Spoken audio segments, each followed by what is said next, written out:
Boa noite a todos, meu nome é Flávia, eu trabalho no marketing da Medtronic, focado em hérnia.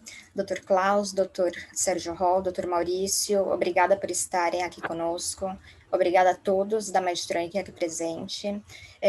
Nós da Medtronic investimos e acreditamos na educação continuada e desejamos que estes episódios de Mais Talks vos agreguem conhecimento para todos os cirurgiões e todas as pessoas aqui presentes. Sejam todos bem-vindos, Dr. Cristiano.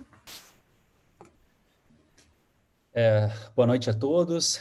Primeiro eu gostaria de agradecer e celebrar pelos mais de 280 inscritos para participar desse evento, o que mostra a relevância do tema.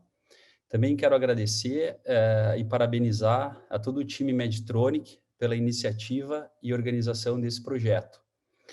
A ideia é nós falarmos sobre telas e seu impacto nos resultados cirúrgicos. Apesar desse ser um evento patrocinado da Medtronic, e os nomes comerciais dos produtos mencionados serão da empresa, o nosso compromisso aqui ele é informativo, mais do que isso, ele serão 4 episódios, hoje e nas próximas 3 quartas-feiras, sempre às 19 horas, falando sobre diferentes aspectos relacionados às telas. Hoje a gente vai ter o prazer de contar com 2 super experts, os 2 debatedores e atores principais da noite, que serão o professor Sérgio Hall, que dispensa maiores apresentações, e o Dr. Maurício Azevedo, que também segue a mesma linha do Sérgio.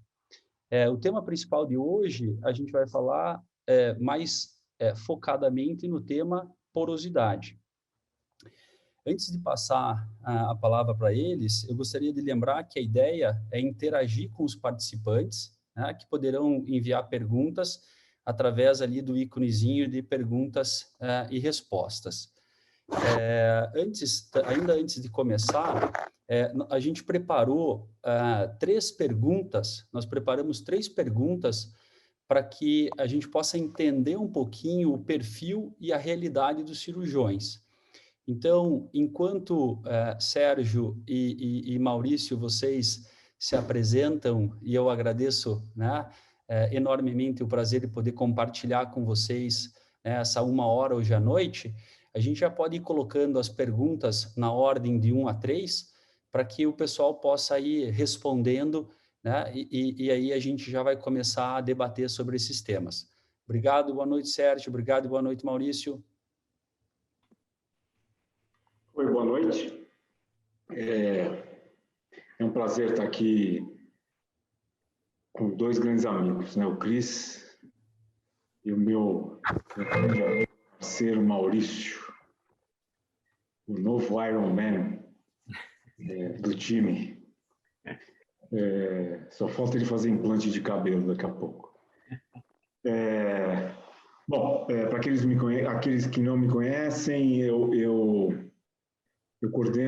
sou professor adjunto da Santa Casa de São Paulo e coordeno o Centro de Hérnia, Cirurgia de Hérnia da Santa Casa e do Hospital Alemão Oswaldo Cruz. E espero que vocês aproveitem. Bom, boa noite a todos. Cris, obrigado pelo convite. Para mim é mais do que prazeroso estar aqui com vocês. Na verdade, é honroso fazer parte desse time para a gente falar dessas características de tela e estar do lado do Sérgio, que dispensa apresentações, professor. Eu comecei a gostar de hérnia vendo ele operar e é o meu grande orientador aí nesse meio. Então, para mim, é mais do que prazeroso, é honroso. E agradeço aí também o time Medtronic pelo convite. Para mim é sempre... Estou sempre feliz de estar em parceria com vocês. Então, vamos lá, pessoal. Vamos respondendo. É só clicar em cima da pergunta. Então, a gente vai fazer uma pergunta. E eu gostaria que vocês respondessem com sinceridade essas perguntas. Por isso que vai ajudar um pouquinho a gente guiar o nosso debate. Então, a primeira pergunta é: a tela que eu uso de forma rotineira para os reparos herniários, em geral, é aquela que está disponível no hospital, opção A, ou aquela que é autorizada pelo convênio, opção B, ou aquela que eu, como cirurgião, escolho especificamente para o caso. Então, só clicar em cima, pessoal, para a gente poder passar para as próximas perguntas, e aí a gente interage um pouquinho. Essa primeira pergunta ela é mais provocativa. Dá para passar para a próxima? Já podemos passar? Então, vamos lá. Uma metade dos casos, né? Então, interessante aqui, a gente vai dar para comentar, uma metade dos casos consegue fazer uma escolha direcionada, né? Enquanto isso, a gente tem ainda aí 1/4 das pessoas, aquela que o convênio autoriza, e mais 1/4 das pessoas dizendo que aquelas que têm disponível no hospital. Vamos passar para a próxima pergunta, porque eu acho que vai criar confusão se a gente deixar a pergunta e eu pedir para o Sérgio já começar a responder e passar as informações que ele tem para passar para a gente, senão a pessoa não presta atenção. Então, segunda pergunta, das características da tela relacionada ao resultado cirúrgico, a que você mais se preocupa é... Então, quando você escolhe uma tela, a colocação ou não da tela e o tipo da tela, você está mais preocupado com o risco cirúrgico, com o risco de recidiva, com o risco de dor crônica ou com o risco de dor placa. Então, vamos lá, pessoal, se puderem responder, vai ajudar a gente a debater sobre esses temas. Então, qual a minha principal preocupação? Risco de infecção, de recidiva, de dor crônica ou defeito de placa. Se a gente já tiver um bom número de respostas, a gente já pode passar. Então, ó, boa, né? Então, 60% da escolha da tela está relacionada ao risco de recidiva. A gente tem uma pequena preocupação relacionada à questão de infecção, né? E dor crônica e efeito de placa, mais ou menos 20% das respostas. Vamos para a última pergunta, para não perder muito tempo.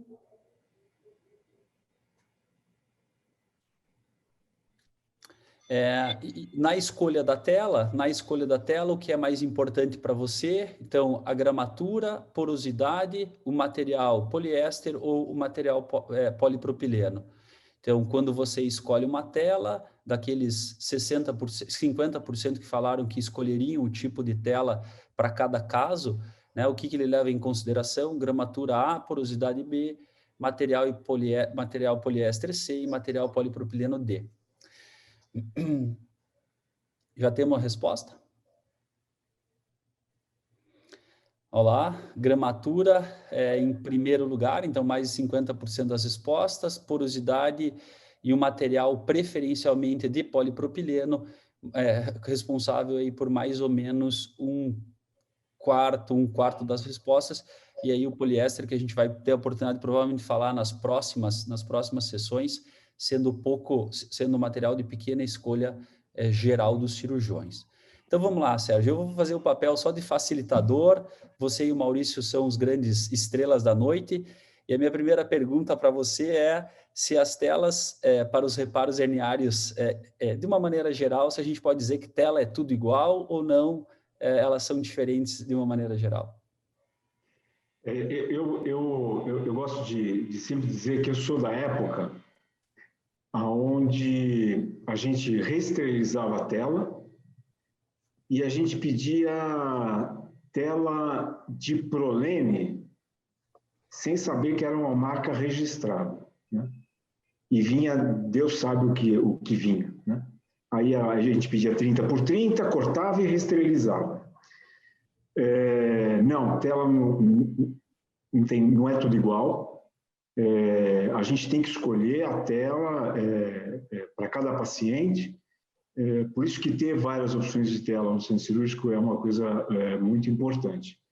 Então, eu acho que tela hoje é uma ciência à parte e a gente tem que tomar muito cuidado com a escolha da tela. Baseado nisso que você respondeu da importância da escolha da tela, quais são as características, Maurício, que o cirurgião ele deve se atentar na escolha da tela? Então, eu sou um cirurgião e a gente colocou uma pergunta, já tem algumas respostas.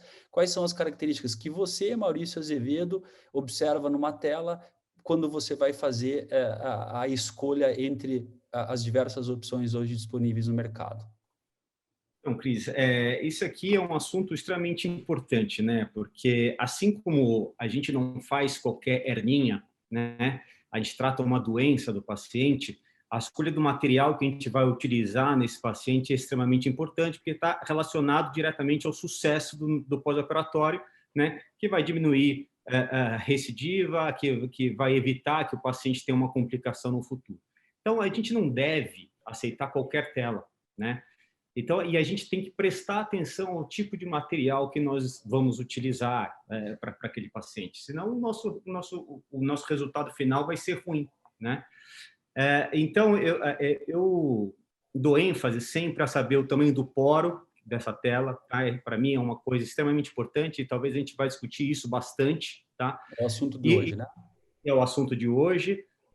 E a importância também, claro, de saber qual a gramatura da tela, né? E aí a gente pode aí também, o Sérgio talvez vá comentar daqui a pouquinho a importância de a gente saber essa gramatura, o quanto de material fica implantado nesse paciente. Mas eu, Maurício, eu me preocupo muito com o poro, tá? Coisa que a gente vai falar, vai poder explorar nesses próximos minutos. Mas antes de você passar para frente, eu só quero comentar uma coisa. O Sérgio falou que na época dele, em que falava prolene, continua assim, né? Muitos dos nossos hospitais hoje em dia, principalmente o hospital público, é assim, é a realidade. Eu sei que muito do que a gente vai falar e talvez mostrar aqui não seja tão palpável no dia a dia dos cirurgiões, mas é importante eles assimilarem muito esses conceitos que nós vamos passar para a gente poder mudar essa história da hérnia, né, Sérgio? Sem dúvida. Então, vamos lá, Sérgio, vamos ver o que você preparou. A gente preparou, tentar ser bem dinâmico, né? Sérgio, Maurício, vamos intercalando cirurgias, informações. O que você preparou para a gente aí sobre o assunto, Sérgio? Eu vou ser bem sucinto. Eu queria dizer algumas coisas. O uso da tela, nós tivemos 3 momentos de boom do uso da tela. Então, foi em 1950, com Usher, quando ele fez a primeira publicação, quando ele começou a divulgar a tela. Depois nós tivemos o segundo momento, que foi em 1980, com o Irving Lichtenstein, quando ele lançou e colocou e fez a publicação da técnica dele. E aí começou a se usar um pouco mais a tela no uso rotineiro. E o terceiro momento de boom foi em 1990, 89 e 90, quando surgiu a hérnia por laparoscopia, onde todas as cirurgias laparoscópicas a gente coloca a tela. Então, foram 3 momentos do boom. Para que todo mundo entenda e todo mundo fale a mesma língua, o que deve influenciar na escolha da tela, né? O manuseio é uma coisa importante, é muito importante para a cirurgia laparoscópica e robótica.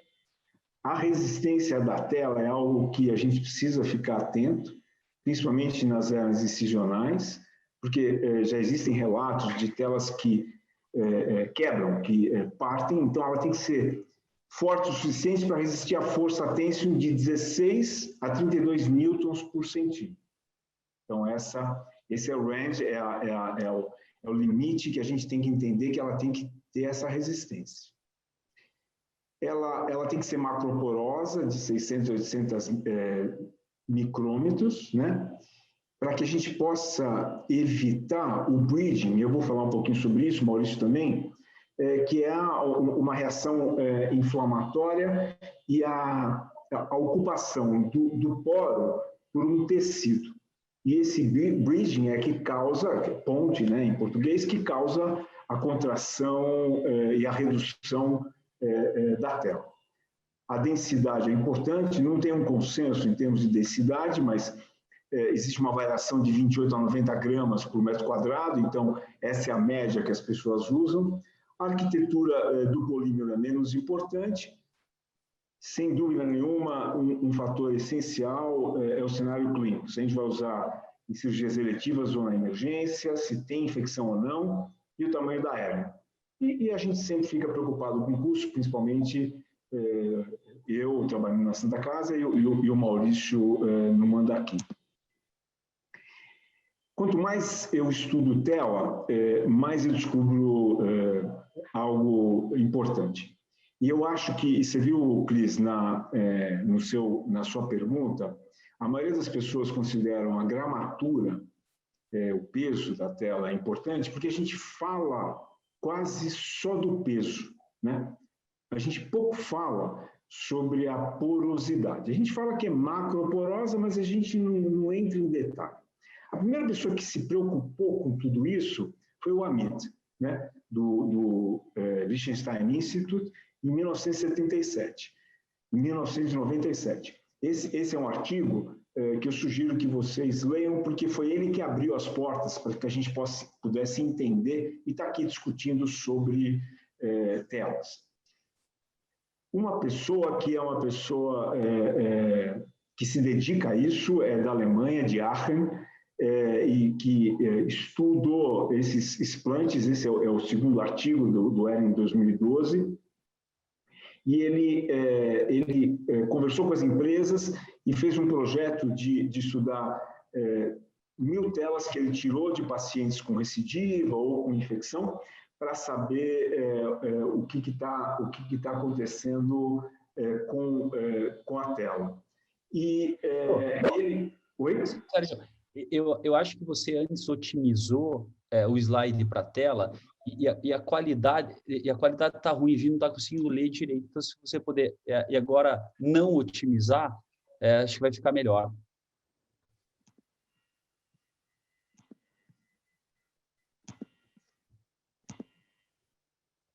Melhorou? Vamos ver, está entrando. Opa, agora sim. Ótimo, ficou ótimo agora. Desculpa. Então, esse é um artigo também muito bom para a gente ler, porque ele conseguiu explicar a reação da tela, como é que ela se contrai dependendo de onde a gente coloca e como a gente coloca. E também esse outro artigo, que é do Ato Biológico, em 2013, que é também do Eclinch, e ele estuda bastante telas. Eu vou fazer um resumão para quem tá assistindo, porque eu acho que esse resumão vai ajudar vocês a entender como é importante esse tema. Então, é importante entender a biocompatibilidade da tela, né? Para tentar reduzir as complicações e melhorar os resultados clínicos. O que é entender a biocompatibilidade? É a composição do polímero, o peso, né, é importante, a estrutura do filamento e o tamanho do poro. Assim, não é só o peso e não é só o poro. Eu acho que a gente precisa entender um pouco mais sobre a tela que a gente vai usar. O que é clássico já está bem definido.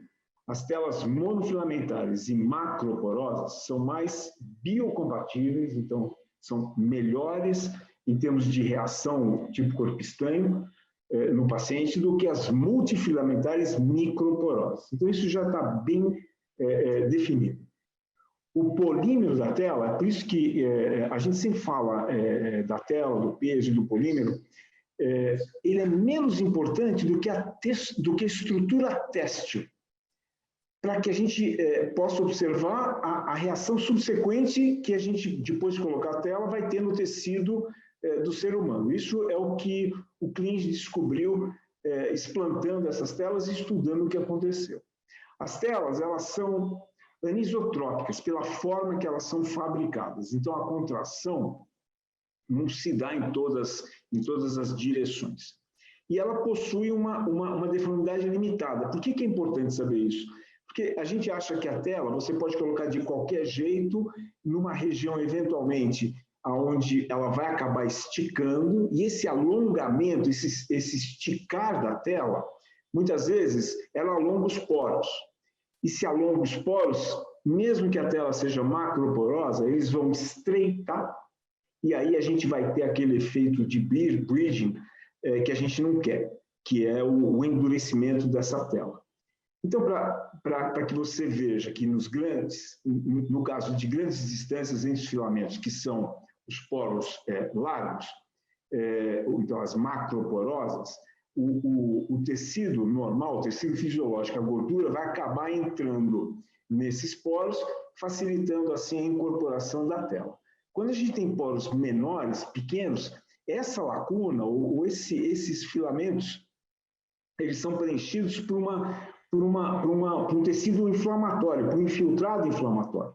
E aí a gente vai ter um resultado que é uma cicatriz fibrótica densa, e aí o que a gente acaba vendo que é essa diminuição da tela e aquele efeito de endurecimento que muitas vezes a gente acaba percebendo durante a retirada da tela.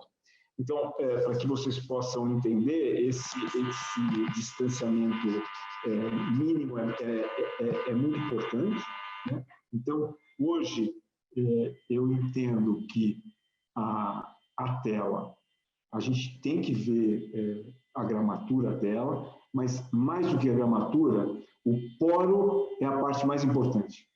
É ele que vai dar qual vai ser a reação do tipo corpo estranho e quanto desse bridging, quanto dessa ponte de tecido bom ou ruim a gente vai ter. Então, poro é o ponto que a gente tem que enfatizar na hora da escolha da tela. Falar de gramatura é importante, a gente sabe que a gente começou utilizando telas sempre de alta gramatura, passamos por um período onde vieram as telas leves, de baixa gramatura, e a gente começou a entender que não precisava de uma tela tão forte, né, para conter o conteúdo abdominal, e a gente começou a ver algumas recidivas com as telas levianas, as telas ultralights ou lights. Eu tenho hoje a preferência de telas de alta gramatura ou de média gramatura, e vai depender muito do defeito que a gente encontra no paciente. Falando nisso, é o que eu tenho hoje, tem essa possibilidade no centro cirúrgico, de ter várias telas de diferentes poros, de diferentes gramaturas, para eventualmente escolher e adequar a melhor tela para o meu paciente. É isso aí que eu queria falar, e aí a gente vai conversar um pouquinho mais sobre as opções. Obrigado. Você tá no mute. Sérgio, antes de passar para o Maurício, eu queria que você respondesse, porque eu sei que você tem uma opinião bem específica sobre uma pergunta que chegou no chat aqui, para a gente poder já ir interagindo com o pessoal. Então, tem uma pergunta do Irógio Cano Júnior, obrigado pela pergunta. Quais são os prós e os contras da tela 3D? E aí, na sequência, a gente passa para o Maurício. Eu acho assim, eu particularmente não gosto da tela 3D. Eu acho que o pró da tela 3D é a facilidade da colocação e da adequação na região que está sendo utilizada, a região inguinal. Por que eu não gosto? Porque nesses estudos do Klinge, a tela 3D, ele não conseguiu identificar os poros, o tamanho dos poros, porque tanto a gramatura quanto os poros, eles têm uma formação diferente. Então, são telas que são difíceis de classificar quando são implantadas. Segundo, eu tenho muito receio do tamanho que é utilizado dessas telas pré-formadas ou 3D. Eu gosto de adequar a tela ao tamanho do defeito, o tamanho da região inguinal do paciente. Eu não gosto que ela já venha pré-cortada, e aí eu vou adaptar a região. Essa é minha posição do contra a tela 3D. Ótimo, obrigado. Maurício, vamos ver lá o que você trouxe a respeito desse assunto telas e porosidades, porosidade, que é o assunto mais o tópico de hoje aí. Vamos, Cris. Vocês estão vendo minha tela? Sim.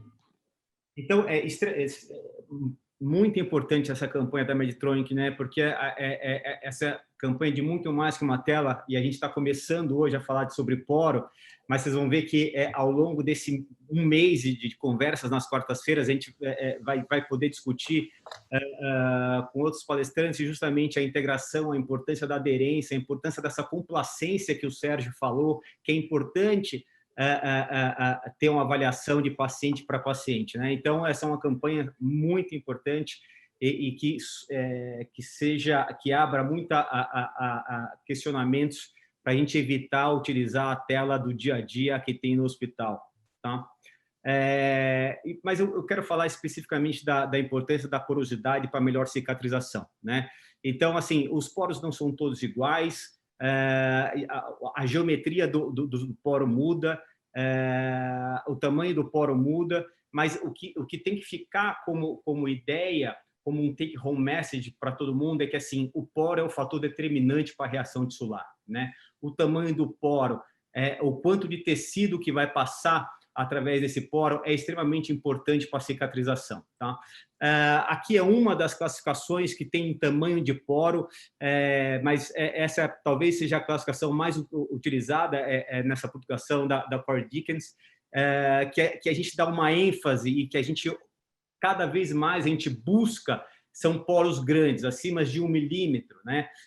De preferência, poros muito grandes, acima de 2 milímetros, porque a gente sabe que o poro pequeno ele vai fazer uma maior fibrose, né? Então, vai criar aquela placa de cicatrização. Criar placa de cicatrização significa que a tela vai diminuir de seu tamanho, ela vai ter um encolhimento e vai formar aquela ponte que o Sérgio comentou anteriormente, que é uma ponte de tecido cicatricial que ali não vai se mexer, né? Então, o que é isso que a gente quer falar para vocês? Notem que o poro pequeno, o granuloma, ele vai juntar um no outro, né?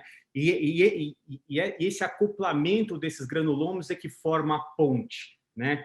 Formou ponte, a tela diminui, formou ponte, cria uma reação cicatricial muito intensa, né?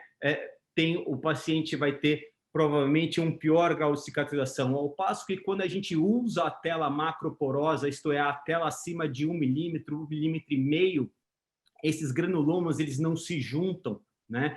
Então, permite que passe macrófagos, permite que passe fibroblastos, permite que crie uma neovascularização boa, formando uma boa cicatrização local, né? Evitando essa ponte. Então, por isso a importância de nós tentarmos cada vez mais utilizar as telas macroporosas, para justamente evitar essa ponte e melhorar a nossa cicatrização, né? E essa formação da ponte, por que forma, né? Porque o fibroblasto, o macrófago, ele se dá através da linha da tela, né? Da fibra da tela. E se essas fibras elas estão com poros pequenos, se essas fibras estão muito próximas uma das outras, é por isso que forma esse granuloma, e o granuloma ele vai juntando um no outro.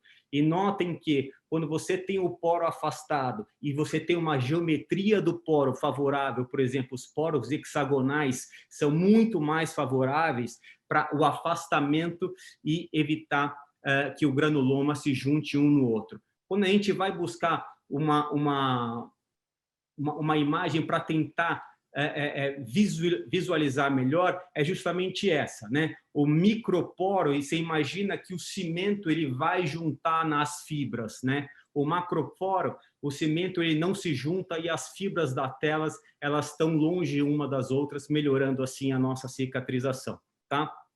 Outra coisa extremamente importante do poro, das telas macroporosas, que a gente consegue, por exemplo, na laparoscopia, observar através da tela. A gente vê, por exemplo, onde a gente está acoplando a nossa tela, onde a gente está grampeando, se eu consigo centralizar o defeito. Aqui à esquerda eu estou utilizando uma Paretene DS, à direita uma Simbotex, e notem que eu consigo ver onde eu estou botando meu tacker, evitando assim colocar tackers demais, evitando vasos que possam ter, né? Melhorando o grau de acoplamento dessa tela na parede abdominal, né? Então, essa é uma outra característica da importância do poro largo.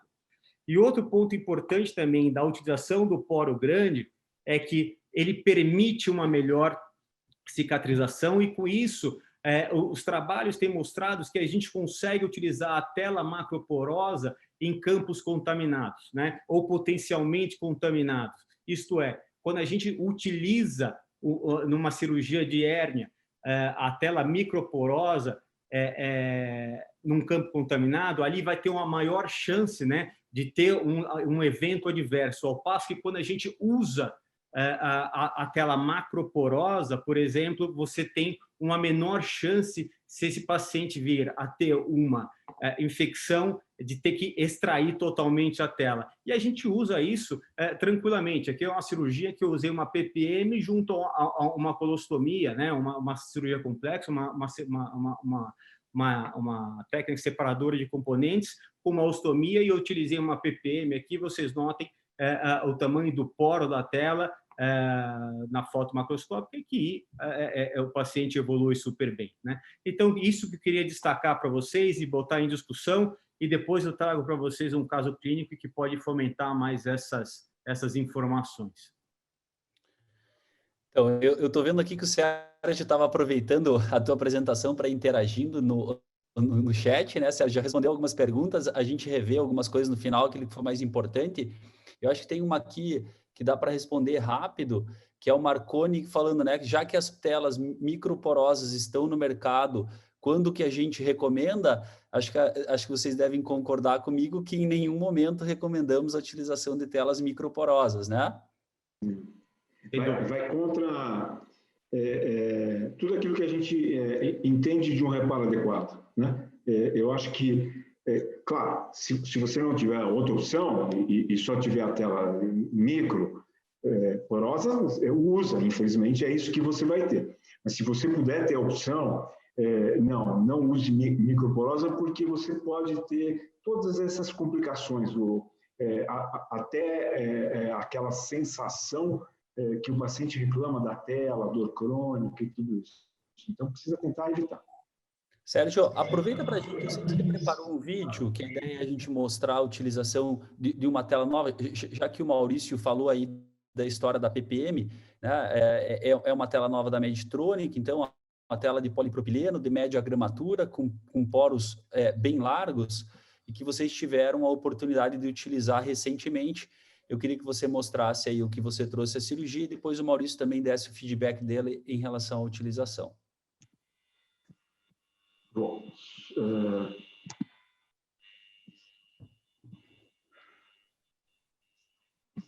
só um segundo.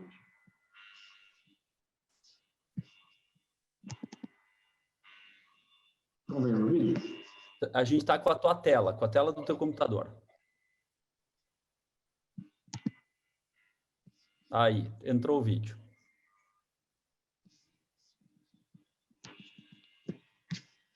Vocês estão me ouvindo? Sim. Tá. Então, esse eu só trouxe porque me impressionou a reação inflamatória, por isso que não é só a tela, depende do hospedeiro, depende de quem recebe a tela e depende do trauma operatório. Esse paciente, eu operei por cirurgia robótica, tem 15 dias, ele foi operado há 7 meses, por uma hernia inguinal direita e recidivou. Então, o que me chama atenção, se vocês conseguirem ver aqui, logo embaixo da incisão, já é a tela, né? A tela, como ela está toda endurecida, né? Eu não sei se ela foi colocada de uma forma errada ou se foi uma retração da tela por conta da reação que ela teve com esse paciente. É um paciente jovem e ele acabou tendo dor, e não só dor, como também, o que era mais importante, era recidiva. E ele sentia um abaulamento na região escrotal. Então, me impressionou bastante esse endurecimento da tela.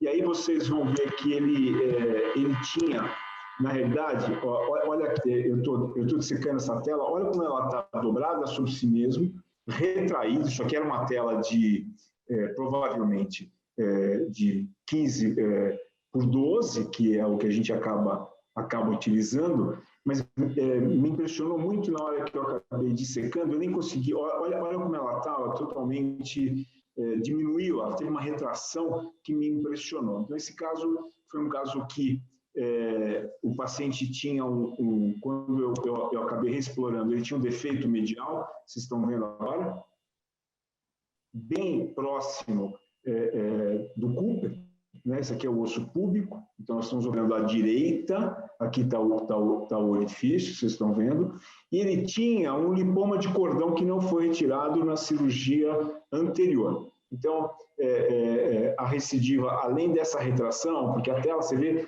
que a parede do paciente, isso aqui é o arco do transverso, a parede estava totalmente livre, né? A tela estava grudada e dobrada próximo ao peritônio. E olha o orifício herniário e o lipoma que eu acabei encontrando.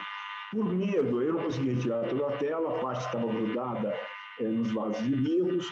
Então, eu, por medo de uma reação, porque eu realmente não sei se foi uma reação tipo corpo estranho, eu coloquei uma tela macroporosa, né, a ppm da Medtronic, e o resultado foi super bom.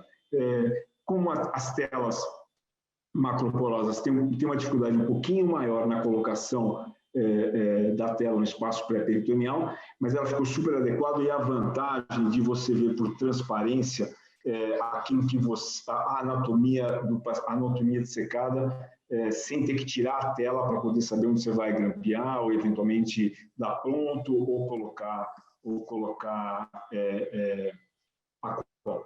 Era mais essa observação, porque a gente fica preocupado com a porosidade, principalmente em casos onde, às vezes, o paciente tem uma reação, quando você tirou a tela, ele teve uma recidiva, e ele teve uma reação anormal. Eu não sei se esse paciente, a tela foi colocada de uma forma errada, ou se acabou tendo uma reação inflamatória do indivíduo a essa tela. Então, esse foi um ótimo caso para a colocação da tela macroporosa, que foi a ppm da Medtronic. Ok, Sérgio. Vamos aproveitar para manter essa dinâmica, que está bem interessante. Eu sei que o Maurício acho que tem um caso que ele também que ele gostaria de mostrar. E aí, Maurício, fala um pouquinho depois, quando você estiver falando, o caso que você vai mostrar é um caso que você usou ppm, é isso? Exatamente. Foi um caso ppm. Eu posso passar? Isso, e daí aproveita para falar um pouquinho sobre as características da tela, porque como é uma tela nova, acho que poucas pessoas que tiveram acesso, ela deve estar ser comercializada aí na sequência, então se você puder passar algumas características, já seria legal. E aí, lembrando, pessoal, que a gente vai ter aí pelo menos uns 10 minutinhos no final, para que a gente possa abrir para as perguntas. Então, se alguém quiser mandar a pergunta pelo chat, né, ou pelo perguntas e respostas, pode mandar, ou também a gente vai abrir para as pessoas abrirem o microfone e interagirem aí com o Sérgio e com o Maurício. Ótimo. Então, posso passar aqui? É uma paciente feminina, 68 anos, tá? Ela tinha uma queixa típica de hérnia, né, de dor, abaulamento na região da cicatriz prévia, era uma hérnia incisional.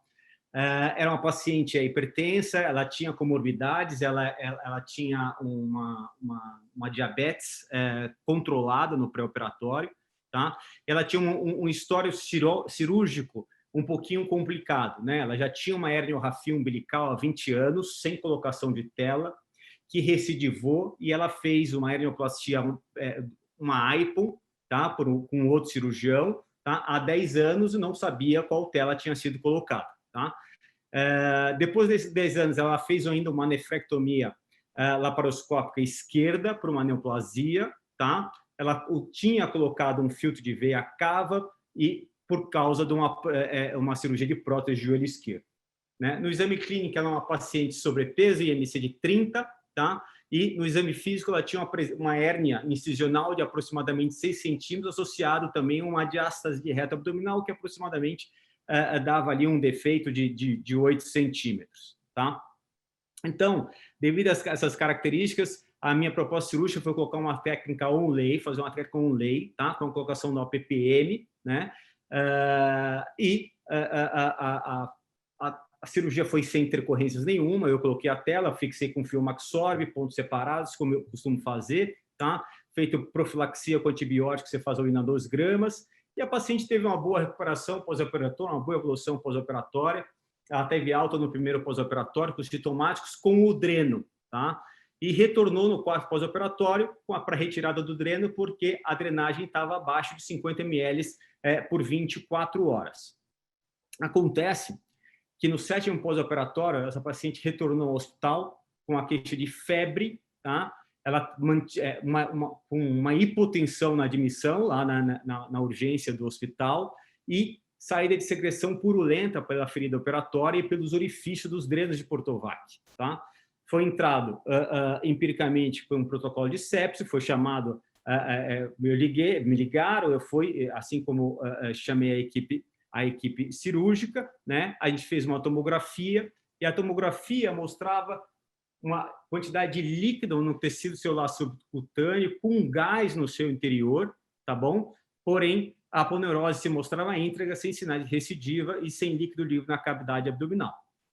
Nesse momento, a gente optou por reoperar a paciente para fazer uma limpeza e ver o que estava acontecendo, até porque a paciente tinha diversas comorbidades e a gente tinha colocado uma tela, a gente precisava ver como é que estava essa tela, embora a tela fosse macroporosa, e a gente sabe das características como a gente conversou anteriormente, né? Então, esse é o 7º pós-operatório, é a abordagem na urgência. Esse aqui é o momento que a gente inicia a cirurgia e tinha realmente uma grande quantidade de líquido no tecido celular subcutâneo, tá? A gente prolongou a incisão, mas notem aqui, nessa foto da esquerda, que realmente aqui a gente já consegue ver que a tela, parte da tela, ainda estava para ser absorvida, né? Mas grande parte da tela ela já estava sendo incorporada. E quando a gente começou a perceber, né, essa integração da tela, e eu estou falando em sede pós-operatória, veja o grau de incorporação que essa tela já estava na aponeurose anterior da paciente. Notem que aqui justamente são os poros da tela, né? E vejam o quão afastado estão esses poros, né? E isso nos deu bastante segurança, né, para tentar salvar essa tela, evitar tirar essa tela no pós-operatório. Então, o que a gente fez foi realmente apenas lavar o tecido celular subcutâneo, né, limpar bem, não mexer na tela, não desbridei, não tirei a tela, e a gente fez um curativo a vácuo para uma reabordagem em 48 horas desta paciente, no qual foi reabordado, né? E olhem só, que quando a gente começou a tirar as esponjas do vácuo, veja que o tecido estava limpo e olha o grau de incorporação que essa tela já tinha, né? Notem que a tela estava já totalmente integrada na parede abdominal, já estava totalmente integrada na aponeurose anterior. E aqui a gente está falando do nono pós-operatório. Essa aqui é uma outra foto. Notem que realmente a tela já estava completamente integrada e sem risco nenhum de eu perder essa tela no pós-operatório. Então, a ferida operatória já estava limpa. O que a gente fez foi simplesmente manter a limpeza da cicatriz cirúrgica apenas do tecido celular subcutâneo, né? Fechamos esse tecido e colocamos um curativo a vácuo. E notem que esse aqui já é a paciente no 3º mês de pós-operatório e teve uma boa evolução cirúrgica, sem intercorrência nenhuma e sem risco de ela ter perdido a hernioplastia, né? Sem ter o risco de ter perdido a tela dela. Então, esse aqui eu quis trazer para vocês e abrir para a discussão justamente que a gente não tem que tirar a tela desde que a gente use a tela correta, né? Desde que a gente esteja utilizando um bom material, né? E o que é esse bom material? Utilizar uma tela macroporosa, justamente que a gente vai ter uma certeza que ali vai ter uma boa cicatrização, né? E aí eu queria escutar o Sérgio, abrir para perguntas, colocar à disposição aí para qualquer comentário. Ótimo caso, Maurício. Acho que exemplifica bem assim alguns conceitos quando a gente fala de vantagens de uma tela em relação à outra. E acho que uma mensagem importante aqui não, as telas macroporosas, não que elas infectem menos do que as microporosas, mas em um cenário de infecção, que foi o que aconteceu com você, a chance de uma tela macroporosa ser salva, né, com um tratamento sistêmico é muito maior do que uma tela microporosa. Se a gente estivesse falando de uma tela microporosa, provavelmente ela estaria banhada na secreção purulenta, provavelmente não integrada, e teria que ser retirada, o que fatalmente cursaria, né, com uma evolução pior para a paciente, com uma recidiva da hérnia, e eventualmente até um abdômen aberto aí poderia evoluir. Então, seria um caso eventualmente até catastrófico, né? Então, acho que exemplifica bem. Sérgio, eu sei que você tem, para a gente aproveitar para interagir com o chat, né? Sempre vem pergunta a respeito de fixação. Eu queria que você falasse um pouquinho sobre fixação minimamente invasiva ou menos invasivas, as fixações atraumáticas. Tem uma pergunta a respeito de cola. Eu queria que você respondesse sobre a fixação atraumática de uma maneira geral. E aí, pessoal, agora a gente tem aí 10 minutos, a gente não quer extrapolar o tempo, a gente planejou 1 hora de atividade, para também poder deixar alguns assuntos para serem discutidos ainda nos próximos episódios do Mesh Talks, e a gente interage com vocês das perguntas que vierem. Sérgio, você pega essa aí da fixação atraumática? Eu acho que a gente pode fixar com ponto, a gente pode não fixar, né? Hérnias menores, até 2 centímetros, principalmente nas extraperitoneais, no TEP, na inguinal. A gente pode fixar com sutura, com grampo ou com cola. Então, acho que na curva de aprendizado existe uma chance maior do cirurgião acabar utilizando o grampo e, de uma forma errada, aí, pegar um nervo ou, eventualmente, colocar o grampo no osso púbico. Então, eu gosto da fixação atraumática com a cola. Eu acho que a cola tem uma grande vantagem de você poder colocar sobre os nervos, sobre os ilíacos, sem causar nenhum dano. Isso responde um pouco da pergunta do Silvio Gabbro, que ele falou que as telas macroporosas, na hora que você volta o peritônio, que ela pode dobrar sobre si mesma. Isso pode acontecer, a gente tem que evitar isso. A ampla dissecção do espaço pré-peritoneal é que evita a tela de dobrar sobre si mesmo, e a gente sempre levanta o peritônio antes de fechar. Mas a cola facilita também que ela evitar essa da tela de dobrar sobre si mesmo, porque é uma região que a gente não fixa e nunca fixou. E com a cola a gente consegue fixar. Mas acho que depende de caso para caso e tem muitos pacientes que eu acabo utilizando os 2 tipos de fixação, a mecânica e a traumática, que é a cola. Então vai depender muito do tamanho do orifício do defeito. Ok. Só pensando também, né, no assunto fixação atraumática, né, eu tenho utilizado até cada vez mais, porque acabo recebendo pacientes que têm hérnias hoje um pouco maiores, né, e a gente tem utilizado as telas ditas autofixantes, né, que são as telas com os grips, e aqui a gente tem na Medtronic aquela que é mais comumente utilizada e mais conhecida, que é a tela ProGrip, que hoje a gente tem 2 tamanhos, então aquela preocupação de um tamanho que possa ser menor ou maior, acaba não acontecendo, porque a gente tem a oportunidade de escolher o tamanho. E também evita essa dúvida, essa preocupação do Silvio de que ela possa dobrar, né? Porque como ela adere à borda inferior também, ela evita esse eventual risco de que a tela feche como um nacho, né? Não, naco, como que é? Um taco? Feche como um taco. Feche como um taco. Vale a pena alertar, só, Cris, é que a tela, depois da absorção dos grips, ela se torna de baixa gramatura. Então, em defeitos diretos maiores, precisa tomar um pouco de cuidado com a utilização da tela autofixante. eu vou aproveitar esse gancho da pergunta e vou pro Maurício para você falar sobre isso, sobre a preocupação eventual da Progrip em ter efeitos maiores, Maurício. E aí eu quero que você já fale aqui para o Marconi, porque ele segue na mesma linha, uma pergunta que tem no chat, em um defeito maior, se essa tela com perfil macroporosa não teria chance de se moldar ao defeito, em um defeito direto inguinal, por exemplo, e simular uma hérnia, uma pseudoérnia. Então, ele tem uma preocupação do macroporo com, eventualmente, ela entrar para dentro do defeito. Queria que você falasse um pouquinho sobre isso. Então, veja, ela só vai se tornar ela só vai se tornar de baixo peso depois de 6 meses, né? E lembrando que, então, a cicatrização já foi feita, né? Então, assim, eu não me preocupo em utilizar a Progrip Lap pensando que ela vai se tornar em baixo peso, porque em 3 meses já cicatrizou o que tem que ter cicatrizado, né? Então, na minha concepção, isso não me, eventualmente, eu não deixaria de utilizar, né?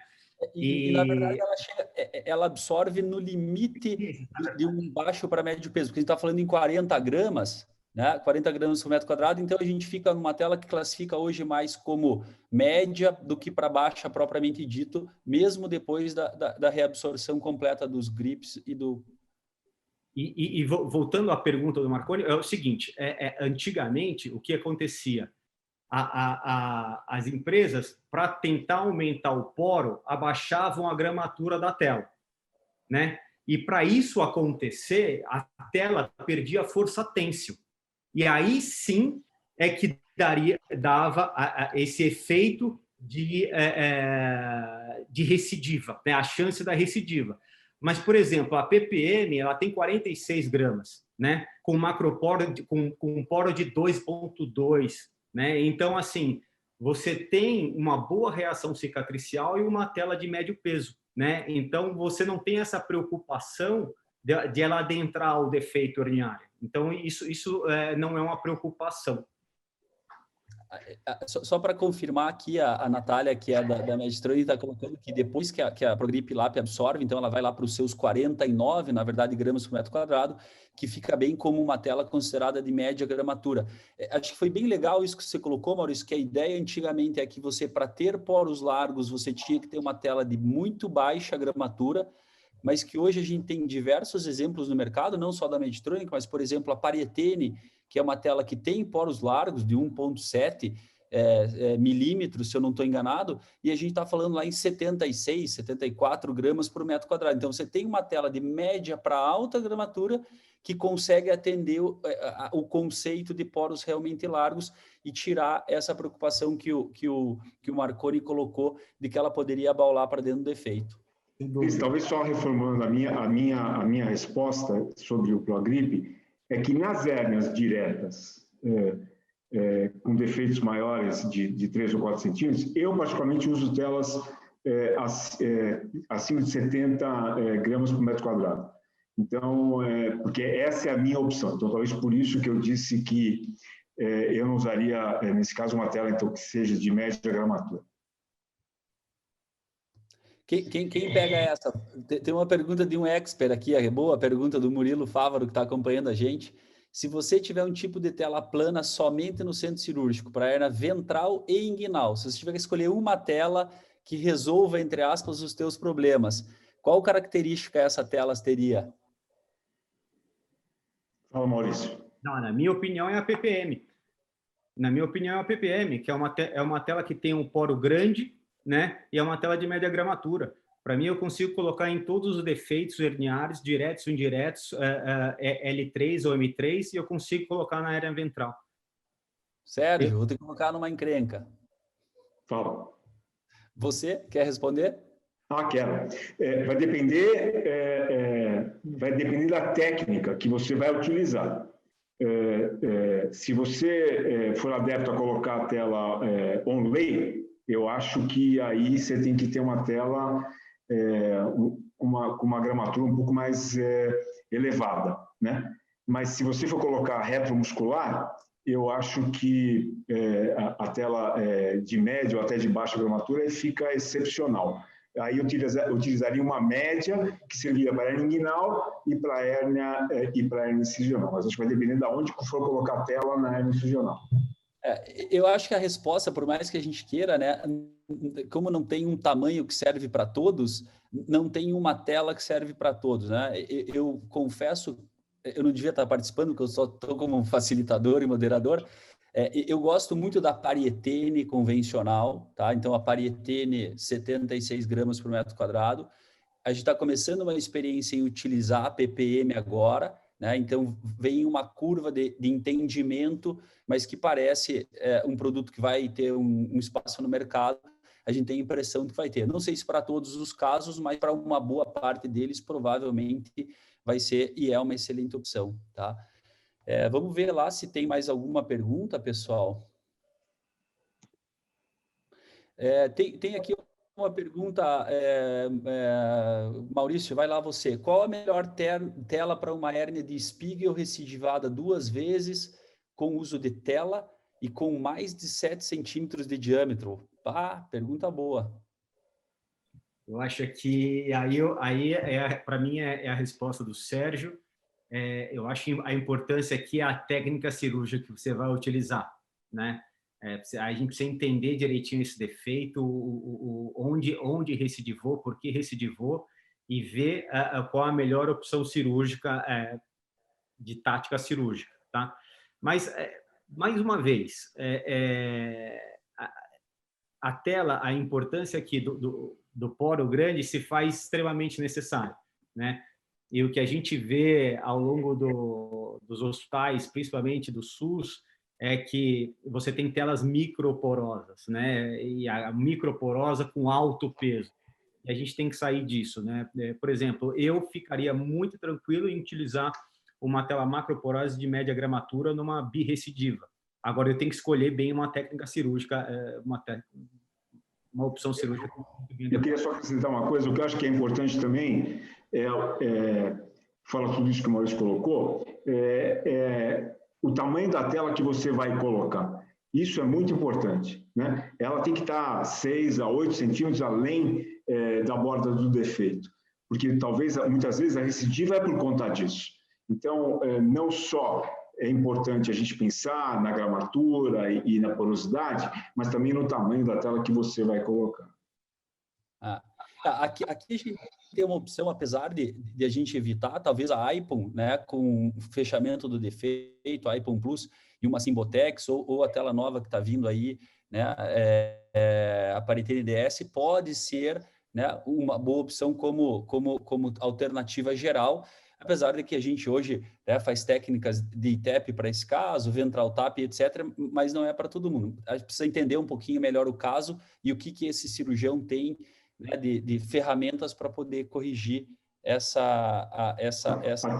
Até porque fechar um defeito de 7 centímetros por laparoscopia não é tão simples assim. Concordo.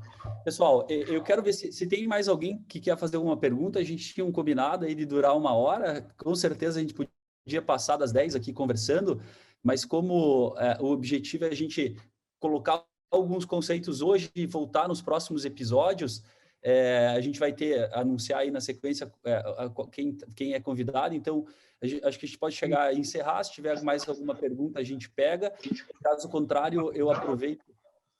Tem uma pergunta do Rafael Reyes, do Panamá.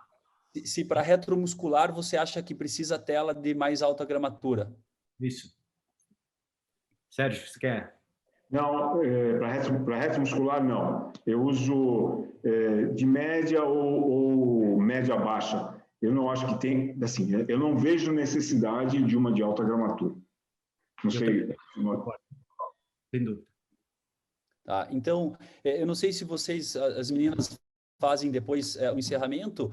Eu quero aproveitar, então, para agradecer enormemente a presença desses 2 colegas, Maurício Azevedo, que agora está fit, Sérgio Roll, professor de quase todos, para não dizer todos, e com certeza de muitos. Vou aproveitar aqui para anunciar e para convidar, então, a ideia de ter esses episódios. A gente acaba misturando os temas, óbvio, não dá para falar sobre uma coisa só, as pessoas querem interagir, e a ideia é não perder a oportunidade de interagir. Então, na quarta-feira da semana que vem, dia 18, a gente vai ter dois convidados, Heitor Santos e Marcelo Furtado. Então, Heitor Santos do Rio de Janeiro, Marcelo Furtado também dispensa apresentações de São Paulo, e a gente vai falar um pouquinho mais sobre a integração da tela, então, quantas características da tela interferem na sua integração. Eu deixo aberta a palavra para você, Maurício, e para você, Sérgio, na sequência. Eu queria agradecer mais uma vez o convite da Medtronic, agradecer seu convite também, Cris, dizer para mim dizer mais uma vez que o quanto feliz eu estou aqui do lado do Sérgio. Para mim é extremamente honroso fazer parte aí desse time. Obrigado a todos. Eu também queria agradecer a todos que participaram, o convite da Medtronic, a sua moderação, Cris, que foi excepcional, e dizer a todos que assistam os próximos episódios, porque é importante a gente saber sobre tela, mas melhor do que esse, e com debatedores tão bonitos como eu e o Maurício, vocês não vão ter nos próximos episódios, mas eles vão fazer o máximo que eles podem. Não é isso, Maurício? Eles vão tentar. Talvez façam um make-up. Obrigado. Eu não sei se a Andréia, a Flávia, a Priscila... Eu só queria agradecer a presença de todo mundo e pedir para vocês se inscreverem nos outros links, porque essa inscrição ela não vale para os outros módulos, né? Então, por favor, se inscrevam, a gente vai continuar divulgando pelos WhatsApp, pelos e-mails, pelas redes, e se inscrevam nos outros módulos. Obrigada mesmo pela presença de todo mundo. Ótimo. Doutor Maurício. Na Colômbia. Doutor Maurício, doutor Klaus, doutor Sérgio, muitíssimo obrigada pela parceria e por estarem aqui conosco. Obrigada a todos os médicos e todo mundo que se conectou. A gente espera todos e muito mais no dia 18. Então, nos vemos nos próximos. Nos vemos, com certeza. Obrigado. Um abraço. Tchau, gente. Um abraço. Até a semana Boa que noite. vem, pessoal. Tchau, Cris. Tchau, Maurício. Tchau, meninas. Um abraço. Tchau.